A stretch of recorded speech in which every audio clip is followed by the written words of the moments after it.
Otro acto de adoración para nuestro Dios en este día es la exposición de la palabra del Señor y la aceptación, la acogida por parte de los oyentes, a cuales expuesta en esta mañana con nuestro hermano Pablo Gordo.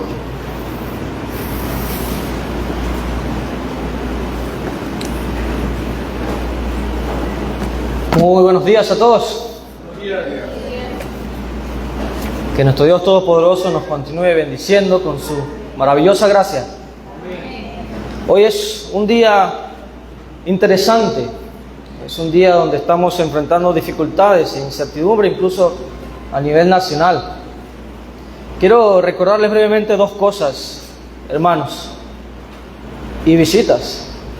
En primer lugar, ninguno de nosotros deberíamos estar involucrados en estos tipos de actos rebeldes que van en contra de la voluntad de Dios. Y por eso quiero exhortarles a que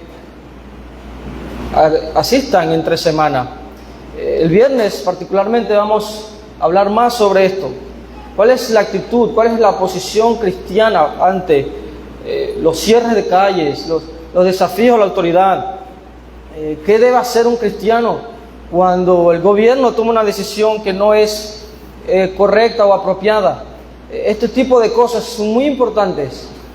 Así que espero en el Señor y tengamos esto presente, que consideremos Romanos 13, por ejemplo, para no ser contados con aquellos que andan en estos actos, sino más bien ser personas que se dediquen a la oración y a promover el orden. Pero por otro lado, pese a esto, que es una realidad evidente, hoy es un día especial. Y esto es lo que tenemos que tener presente y que no se nos olvide nunca. Hoy es un día especial porque hoy, primer día de la semana, nos reunimos como familia para adorar a Dios. Y eso es lo que debe estar en nuestro corazón. No pensando en otro, amén, sino estar concentrados en que un día como hoy, nuestro Señor Jesucristo resucitó de entre los muertos.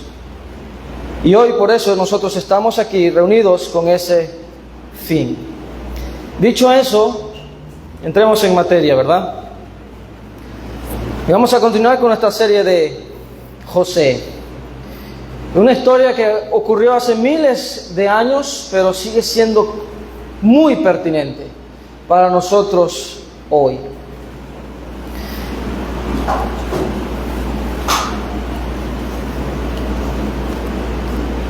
Quiero que comencemos con este salmo que nos pone en contexto en lo que vamos a ver hoy. Primero tengo que encontrarlo, ¿verdad? Vamos acercándonos a Salmo 105, por favor. El Salmo 105, 17 al 19, es el salmo al que me refiero.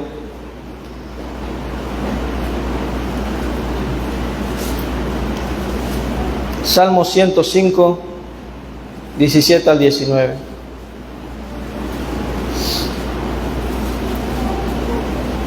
Dice así: Dios envió a un hombre delante de ellos, los israelitas, a José, vendido como esclavo. Con grillos afligieron sus pies. Él mismo fue puesto en cadenas hasta que su predicción se cumplió. La palabra del Señor lo puso a prueba. Tenemos presente esa última frase en particular. Hermanos, estos salmos nos resumen lo que hemos visto hasta ahora en la vida de José, pero también nos introduce a los eventos que vamos a analizar en esta mañana. Este pasaje obviamente nos muestra aún más allá ese lugar en particular donde se unen los sufrimientos de un hijo de Dios con la providencia de Dios. En el episodio anterior dejamos a José en la cárcel, no fue un final feliz, pero también fuimos recordados, Génesis 39, 23, que José no estaba solo. José no estaba solo porque Jehová estaba con él. En el capítulo de hoy, Génesis 40, vayamos allá, Génesis 40, volvemos a la cárcel. Vamos a acompañar a José en la cárcel. Y vamos a acompañarlo también en una serie de eventos que van a evocar todo tipo de emociones. Y obviamente nos van a mostrar, como lo hace este salmo, que su fe, la fe de José, sería probada.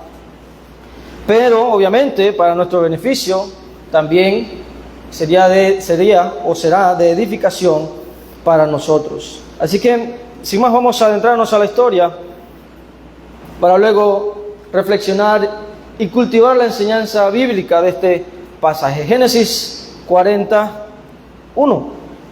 Lo primero que vemos es el contexto. Génesis 41 dice: aconteció después de estas cosas que el copero del rey de Egipto y el panadero delinquieron contra su señor, el rey de Egipto. Lo primero que tenemos aquí es el escenario de lo que se va a desarrollar. Y una de las primeras cosas que se nos dice es el tiempo. Dice que había transcurrido algún tiempo después de estas cosas. Lo dejamos en la cárcel, luego después de estas cosas. ¿Cuánto tiempo transcurrió? No lo sabemos. Pero podemos ver por el contexto general, Génesis 41, 46, si usted lo puede ojear brevemente, que pasaron al menos 13 años. 13 años si hacemos la matemática.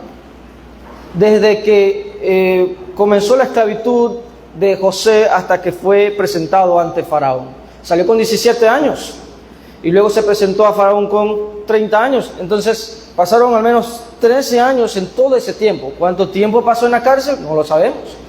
Pero ya sabemos que fueron años, al menos años. ¿Cuántos años pasó en la casa de Potifar? Tampoco lo sabemos. Pero probablemente fueron años. ¿Ok? Entonces luego se describe el porqué de la historia. Resulta que dos oficiales de Faraón hicieron lo malo. Quiere decir que pecaron contra Faraón. ¿Qué hicieron? Tampoco lo sabemos, la narrativa no lo dice, no lo describe, pero sabemos que pecaron, ese es el término, lo que queda entender, pecaron contra Faraón. Ahora, ¿quiénes eran estos oficiales? El texto dice que uno era el copero y el otro era el panadero. El copero era aquella persona que estaba cerca de Faraón, de confianza, aquel que obviamente extendía su mano y le servía la bebida a Faraón todos los días. Luego tenemos al panadero, que era la persona encargada de la comida de Faraón. Esto es muy relevante cuando lo que vamos a ver más adelante. Luego inmediatamente lo que vemos por cuenta de ese pecado es que es el arresto de estos dos oficiales. Y se enojó Faraón, versículos 2 y 3, contra sus dos oficiales, contra el jefe de los coperos y contra el jefe de los panaderos.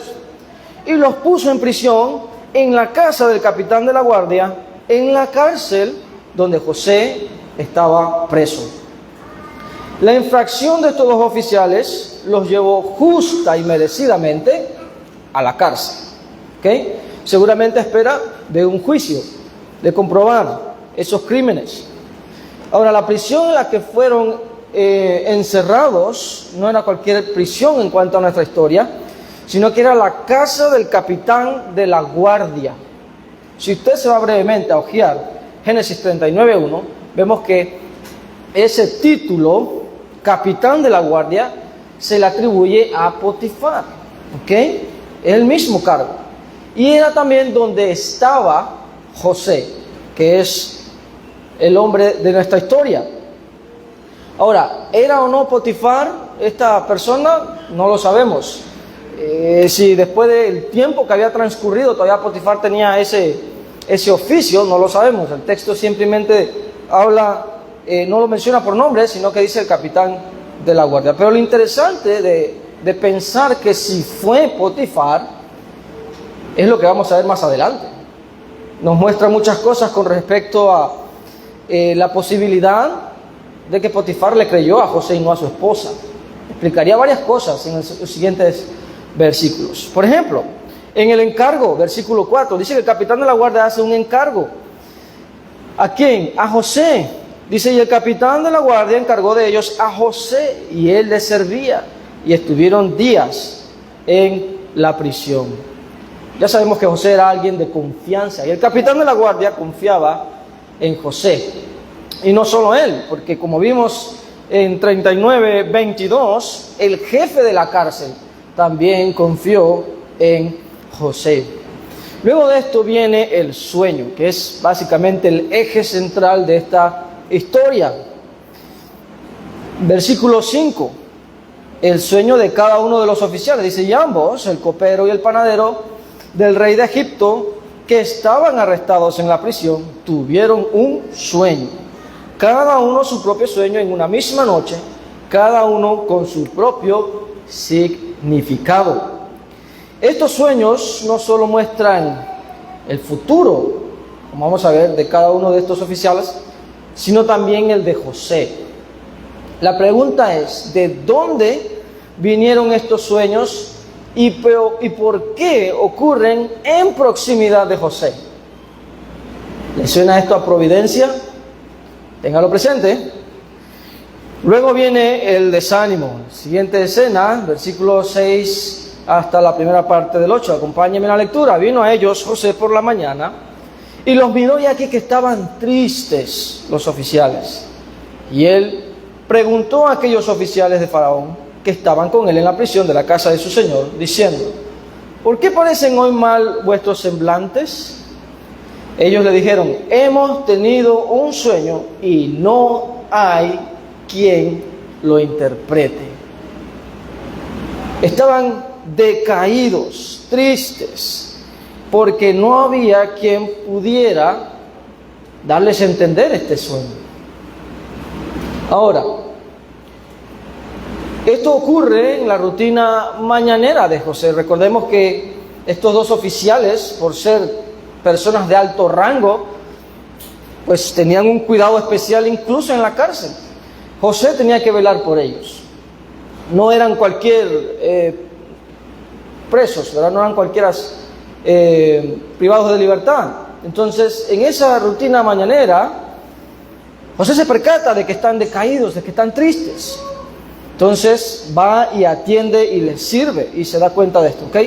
Ahora, en la cultura supersticiosa, como muchas, de Egipto, se tenía la creencia que los sueños era el mundo de los dioses. Por tanto, que alguien soñara o no, quiere decir que es un regalo de los dioses. Entonces, ellos obviamente necesitaban saber el significado porque era Dios comunicándose, o algún Dios, para ser específico, algún Dios comunicándose con ellos. Ahora, vemos aquí también dos características interesantes de José. Vemos primero su empatía, pues muestra que le importan los demás. José no estaba amargado en la cárcel. José no estaba desdeñando, ¿verdad? Quejándose. No, estaba sirviendo. Y no estaba sirviendo tampoco de mala manera, sino que le importaba realmente a estas personas, aunque no los conocía. ¿Ok? Entonces, por otro lado, vemos también algo más, y es la fe de José. Porque vean lo que dice luego el versículo 8, la última parte. ¿No son de Dios las interpretaciones? Contádmelo ahora. Al expresar que Dios interpreta los sueños, está mostrando su fe, porque esto era extraño para los egipcios, como vamos a ver a continuación. Ahora vemos el significado. Versículos 8, última parte, hacia el 13. ¿No son de Dios las interpretaciones?, dice José. Contádmelo ahora. Ya se imagina la cara de estos oficiales. ¿De Dios las interpretaciones? ¿De qué está hablando este hebreo? Bueno, veamos, versículos 9 al 13. Entonces el jefe de los coperos contó su sueño a José y le dijo: yo soñaba que veía una vid delante de mí, y en la vid 3 sarmientos, y ella como que brotaba y arrojaba su flor, y viniendo a madurar sus racimos de uvas, y que la copa de Faraón estaba en mi mano, y tomaba yo las uvas y las exprimía en la copa de Faraón, y daba yo la copa en mano de Faraón. Ok. ¿Qué está ocurriendo aquí? ¿No son de Dios las interpretaciones?, dice José. Contádmelo ahora. ¿Cómo sabía José que podía interpretar sueños? ¿Fue una habilidad o un don milagroso de Dios? Sin duda lo último. ¿Providencia divina? Absolutamente. Vaya llevando el recuento.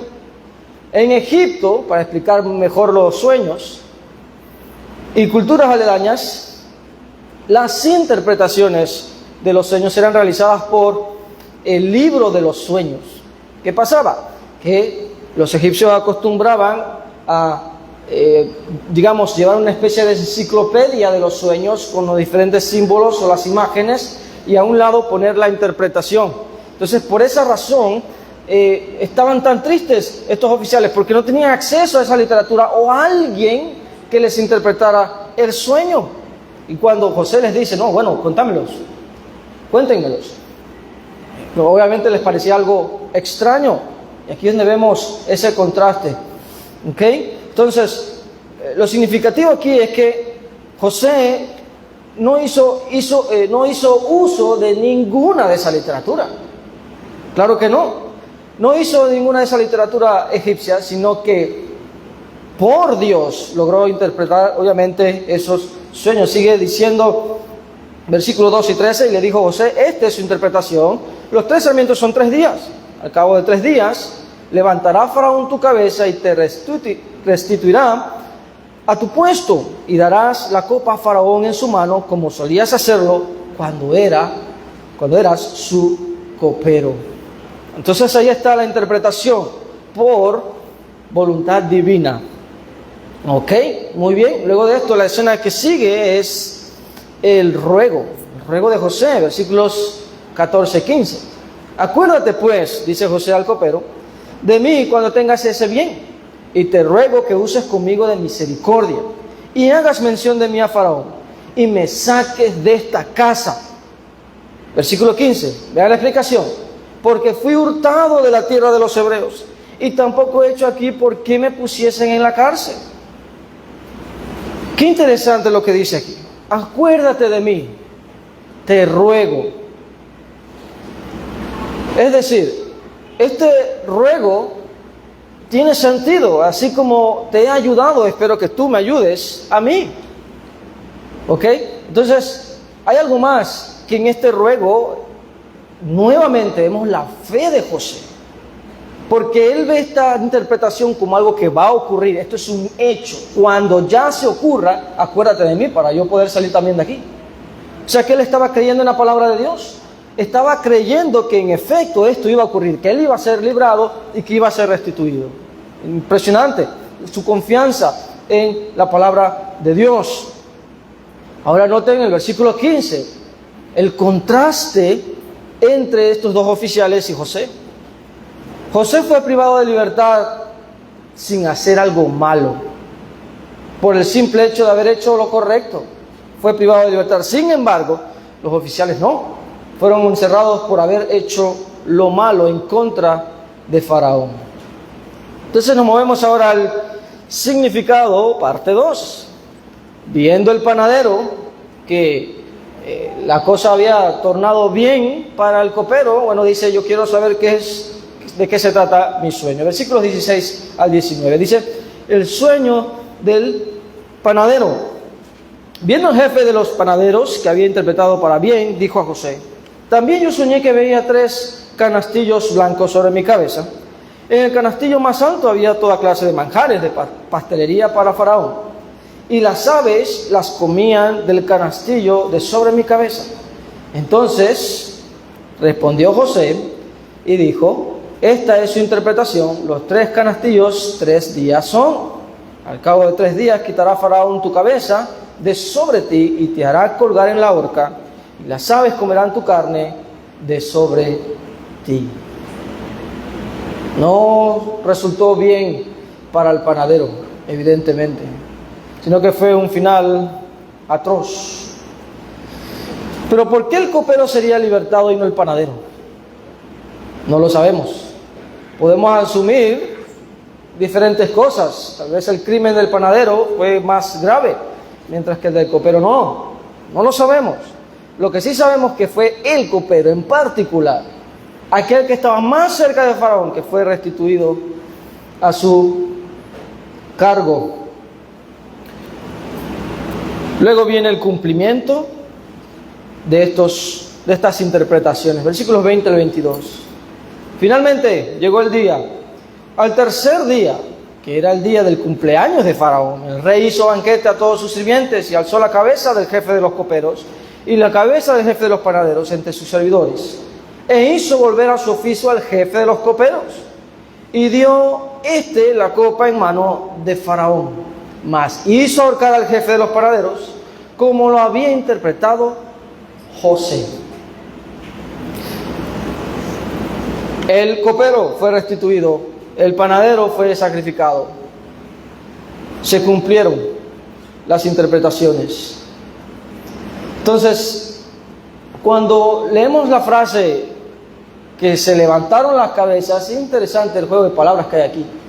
Porque se levantaron las cabezas, es decir, de cada uno de los oficiales.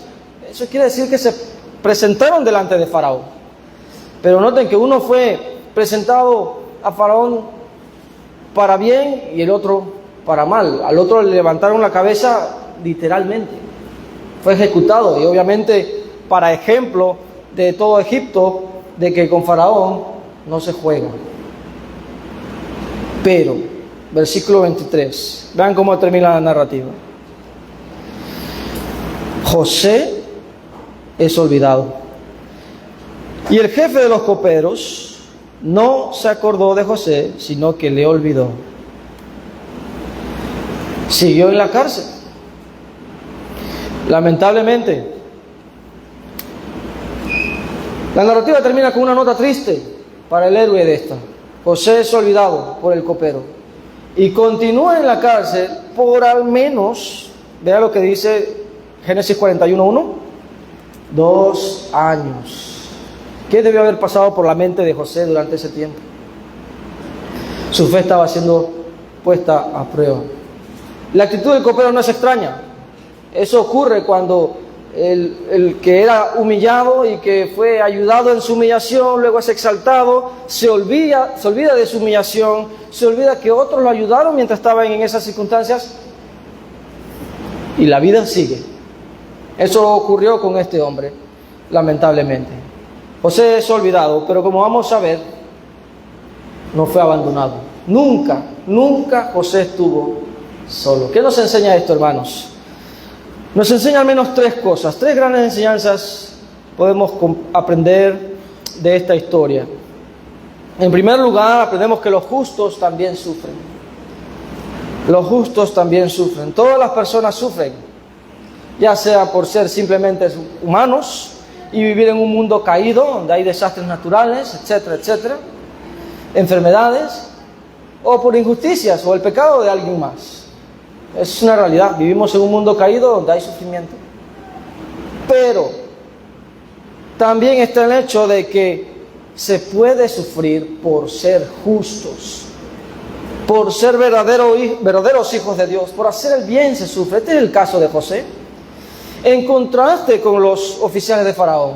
Los oficiales de Faraón quedaron en la cárcel porque hicieron lo malo, pero no así el caso de José. Él había hecho lo bueno, lo correcto, pero aún así fue privado de libertad. Fue hurtado de su tierra, como él lo expresó, y encarcelado injustamente. Ahora, ¿qué hay de los cristianos? Bueno, pongámonos en el primer siglo. Vayamos a Primera de Pedro y ahí vamos a pasar un buen rato. Así que mantengámonos en Primera de Pedro. En el contexto, hermanos, del fuego de la persecución que estaban viviendo los cristianos del primer siglo, Pedro les enseña estas cosas. Primera de Pedro 1:6, por ejemplo. Usted vaya hojeando los versículos conmigo. Primera de Pedro 1:6 les enseña que los justos pueden ser afligidos en diversas pruebas, tal como José. Luego dice, Primera de Pedro 2:12, que incluso los justos pueden ser calumniados como malhechores. Haciendo el bien, la gente lo puede tener como malhechor. 1 Pedro 2, 19 al 21, ojéelo también. Dice que los justos pueden sufrir por la justicia. Pero noten cuál debe ser la actitud. 1 Pedro 3, 14. Dice que deben ser bienaventurados, son bienaventurados. Mas también si alguna cosa padecéis por causa de la justicia, bienaventurados sois, dichosos, afortunados, felices. ¿Ok?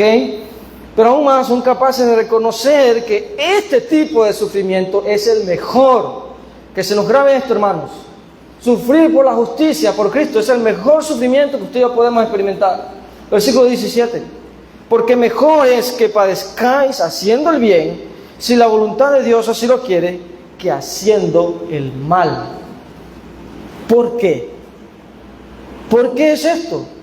Versículo 18. Pedro da la razón. Porque también Cristo padeció una vez por los pecados, el justo por los injustos, para llevarnos a Dios. Porque así obviamente nos hacemos uno con el Señor. Así como Él padeció también por la justicia, también nosotros podemos padecer por la justicia. Ahora, ¿esto cómo aplica a nosotros hoy? De la misma manera. Si hemos de sufrir por seguir a Cristo debido a las injusticias de nuestro cónyuge, de incluso hijos, familiares, madre, padre, si hemos de sufrir por las injusticias de un vecino, de un compañero de trabajo, de incluso de un hermano en Cristo, ¿cuál debe ser nuestra actitud? Bueno, sigamos los siguientes consejos divinos. 1 Pedro 4:13. Gocémonos, dice Pedro. Sí, dice, sino gozaos por cuanto sois participantes de los padecimientos de Cristo, para que también la revelación de su gloria os gocéis con gran alegría. Este gozo, este júbilo de perseverar, como lo hizo José, tiene su galardón aquí y en la vida venidera, por supuesto. Así que gozaos, dice Pedro, pero hay más. No nos avergoncemos, sino glorifiquemos a Dios. Versículo 16. Pero si alguno padece como cristiano, no se avergüence, sino glorifique a Dios por ello. Ahí está muy claro cómo lo hizo también José. Hay algo más, encomendemos nuestra alma a nuestro Dios. Versículo 19. De modo que los que padecen según la voluntad de Dios, encomienden sus almas al fiel Creador y hagan el bien. Es decir, no dejemos de hacer el bien pese a que estamos sufriendo por hacer lo correcto. No dejemos de hacer el bien. No dejemos de honrar a Dios. Hay algo más que debemos tener presente. Primera de Pedro 5:9. Al cual resistid firmes en la fe, sabiendo que los mismos padecimientos se van cumpliendo en vuestros hermanos en todo el mundo. No estamos solos en esto. Tengamos eso presente. Si sufrimos por la justicia, no estamos solos. Nuestros hermanos en Cristo sufren, todos sufrimos por hacer la justicia. Y finalmente, esperemos confiadamente en las bendiciones de Dios. Versículo 10. 1 Pedro 5:10, más el Dios de toda gracia, que nos llamó a su gloria eterna en Jesucristo, después que hayáis padecido un poco de tiempo, Él mismo os perfeccione, afirme, fortalezca y establezca. Estas son promesas de Dios para nosotros si perseveramos como lo hizo José. Él se va a encargar, hermano, a su tiempo, de perfeccionarnos, afirmarnos, fortalecernos y establecernos. Nunca olvidemos esto, hermanos, especialmente cuando estamos enfrentando dificultades. No estamos solos. José no estaba solo y usted y yo tampoco estamos solos en momentos difíciles. Y tengamos presente esta realidad. Los justos también sufren. Lo veo más en un sentido positivo. Los justos son compasivos. Recordemos la actitud de José. Encontramos esa actitud de alguien simpático. Y obviamente con simpático me refiero a alguien que siente el padecimiento de otros, alguien que es compasivo, que siente el mal ajeno y busca ayudar.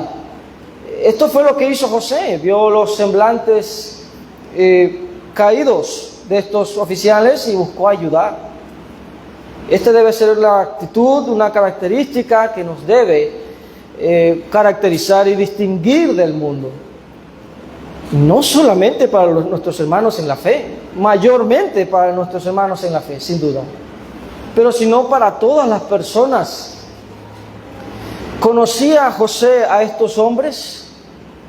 No los conocía, pero buscó ayudar, se interesó por ellos.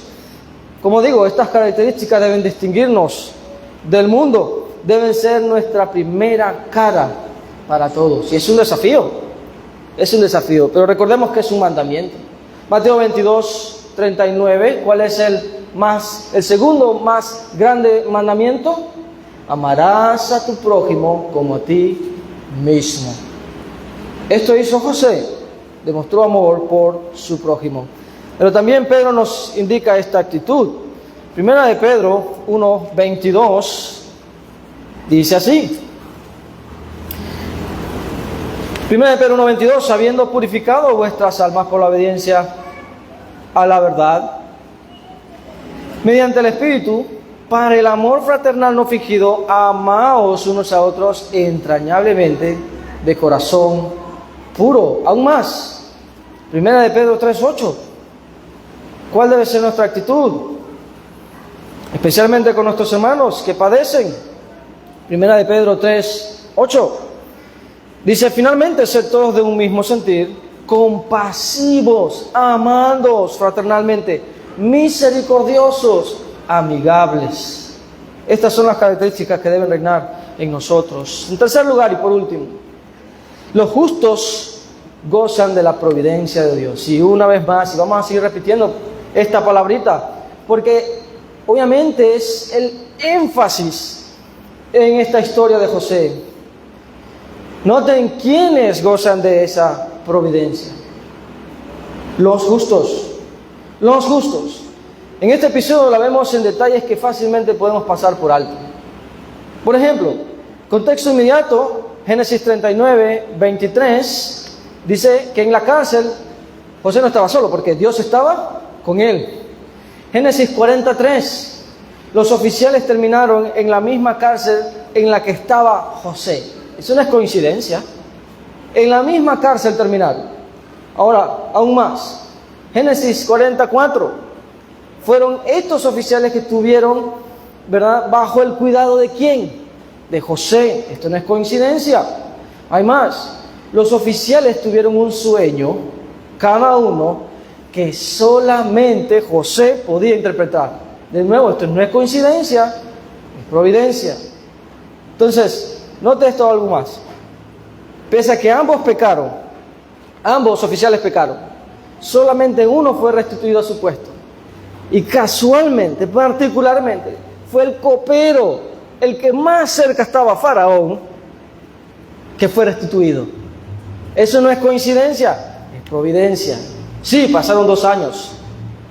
Él estaba siendo probado, su fe estaba siendo probada. Pero, si usted ojea brevemente en Génesis 40, 23, vemos ese momento clave en el que el copero se acuerda de sus deudas y las salda.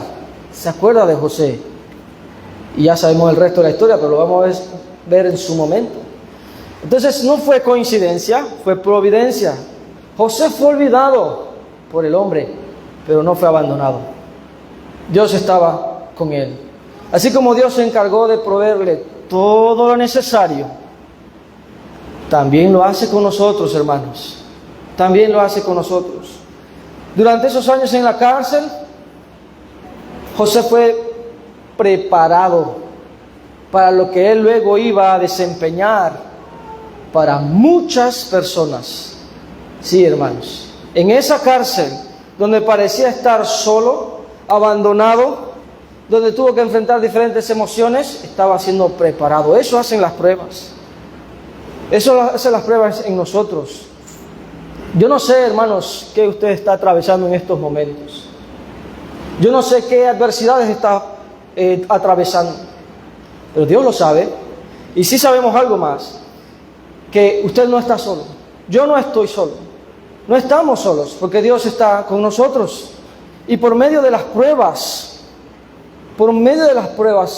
somos perfeccionados. Esto es lo que leemos en Santiago 1, 2 al 4. Vayamos allá y recordemos ese pasaje. Hermanos míos, tened por sumo gozo cuando os halláis en diversas pruebas, sabiendo que la prueba de vuestra fe produce ¿qué cosa? Paciencia, perseverancia. Mas tenga la paciencia, dice, su obra perfecta, para que seáis cabales, ¿verdad? Sin que os falte cosa alguna. Eso es lo que se busca, perfección espiritual, perfección en la fe. ¿Para qué? Para cumplir nuestros roles. Entonces perseveremos en las aflicciones, hermanos, así como lo hizo José. Recordemos entonces que la fe, para mostrarse como fe, debe pasar por pruebas. La fe, repito, para mostrarse como fe, debe pasar por pruebas. José, hemos visto entonces, es un ejemplo de fe, porque perseveró ante la injusticia, siendo justo, y porque fue compasivo para con los demás. Por estas razones y muchas más, Dios estuvo con él. De la misma manera, hoy el Señor está con nosotros si hacemos lo mismo, si perseveramos en Él. Y como hemos aprendido, si somos fieles a Cristo, entonces en alguna medida vamos a sufrir. En alguna medida vamos a sufrir. Pero si perseveramos fielmente, no solo venceremos la prueba, sino que también seremos perfeccionados conforme a los propósitos de Dios, para su honra y su gloria. Pero también aprendimos que debemos ser compasivos, simpáticos para con los demás, especialmente para nuestra hermandad en la fe. Y por último, que no importa por lo que estemos pasando, si somos fieles a Dios, Él se encargará de fortalecernos y ayudarnos a pasar la prueba. Amén. Acompáñenme a orar. Glorioso y poderoso Padre Celestial, lleno de misericordia y compasión, le damos gracias en esta hora por esta maravillosa historia bíblica que usted ha dejado en la Escritura. Recordarnos de la fe de su siervo José, para recordarnos que en este mundo sufriremos, pero que debemos ser compasivos y que debemos permanecer fieles a usted, que su providencia siempre se encargará de nosotros. Gracias, eterno Padre, por estas maravillosas verdades que nos llenan de convicción para seguir adelante en sus caminos, perseverando así como lo hizo su siervo José. Siga fortaleciéndonos, eterno Padre, para así hacerle cara a las adversidades y que en todo usted siempre sea glorificado. En Cristo Jesús. Amén. El Señor me lo siga bendiciendo, hermanos.